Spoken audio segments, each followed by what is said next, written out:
What's going on, guys? Tonight we're going to rewire the fuel pump in this car.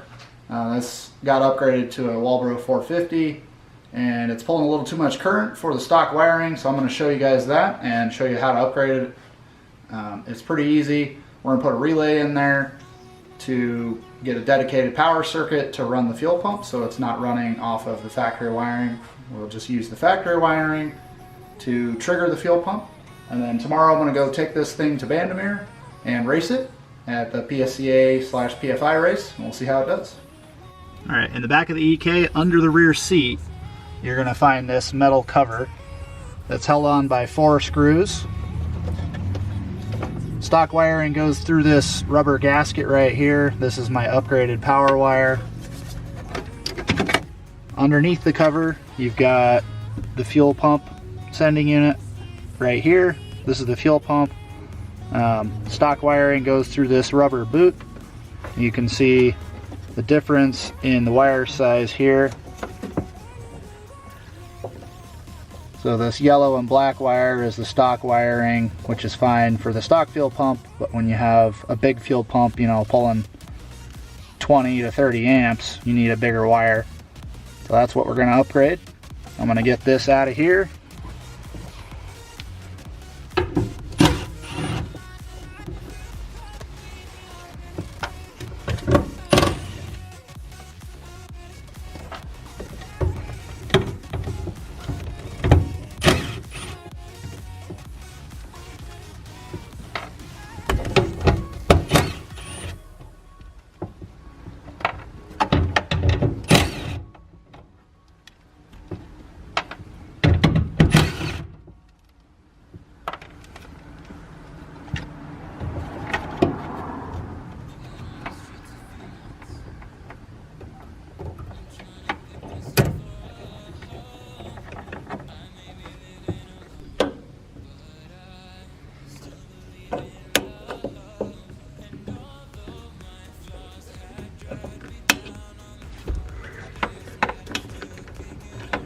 These zip ties help keep the connector from coming off.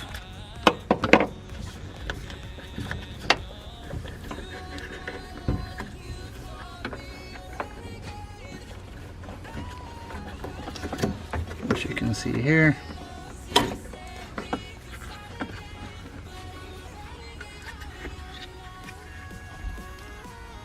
So that's that.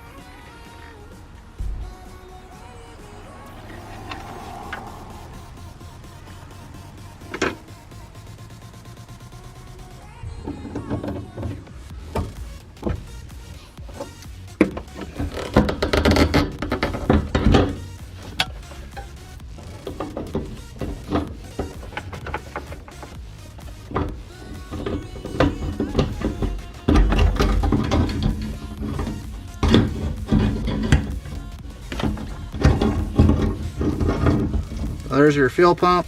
This is a 450. You can see because it has this bigger bottom section right there.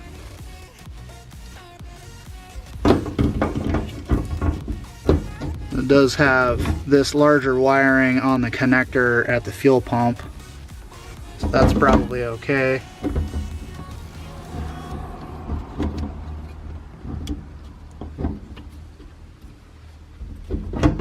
Probably just leave that.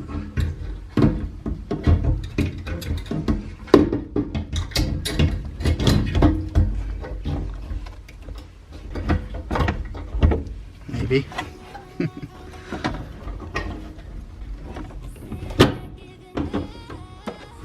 Alright, I've decided to remove the factory connector that goes on to the fuel pump sending unit. That is this guy. It just has these super tiny wires, and there isn't a good way to put a larger wire into this connector, so I'm removing that. And we're going to replace it with these insulated spades. They clip on there pretty tight. I think they'll be alright for the power level. Just have to see. But if you're going to do this, make sure you don't use an uninsulated end like this one. Make sure you have a covered end, since these are super close together. If you have the uninsulated ones like this, they actually could touch. So make sure you put an insulated end on there.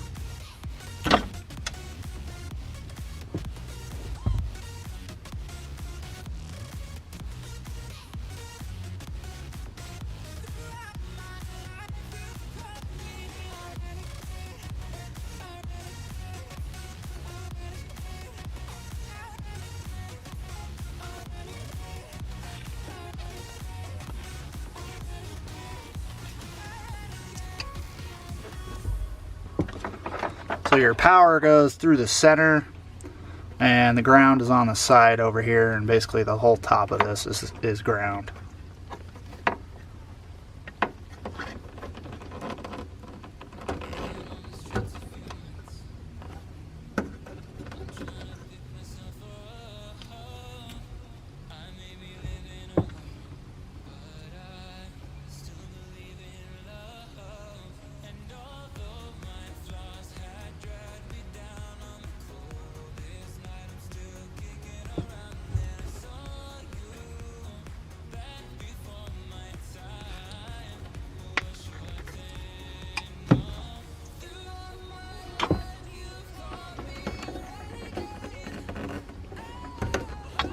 So that's that. I'll put this rubber boot back on because it covers this whole assembly, but that goes there and the wires run through.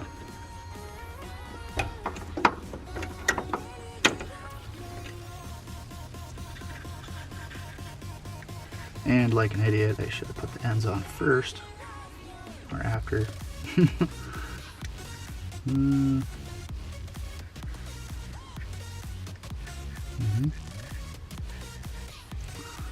That's not going in there.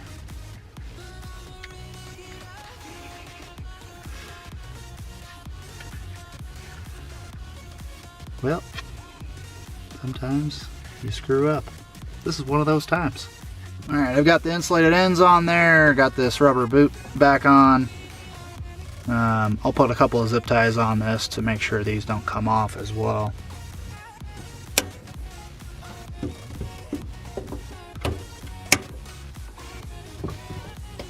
Alright, a couple of zip ties on there to keep those connectors from coming off.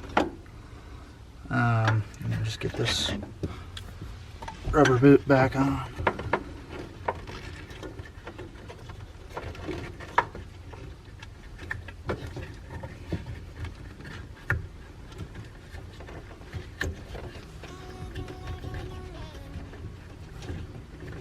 Maybe easier said than done.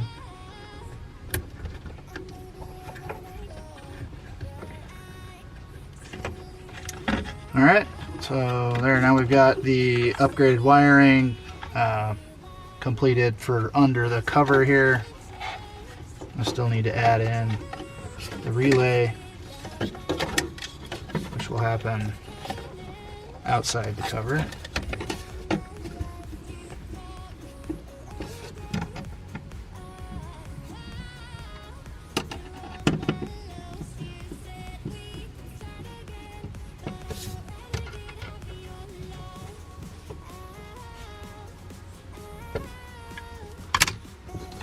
Alright, so that part's done. Now this is my power wire feed.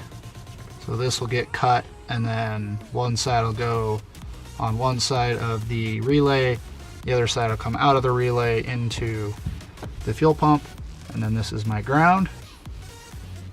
These are the power wires that used to go to the fuel pump, so this will be your signal on the relay.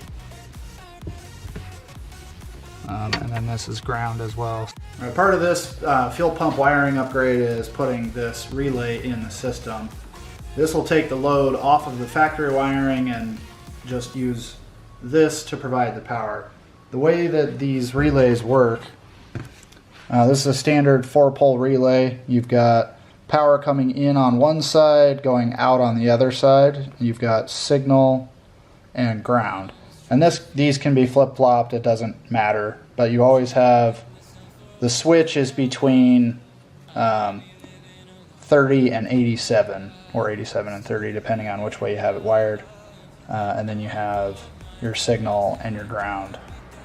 And you can put power here or ground here, depending on how you wire it, but this is the standard way to do one of these 4-pole relays. So I'm going to get this put in there, and then that should be the end of that.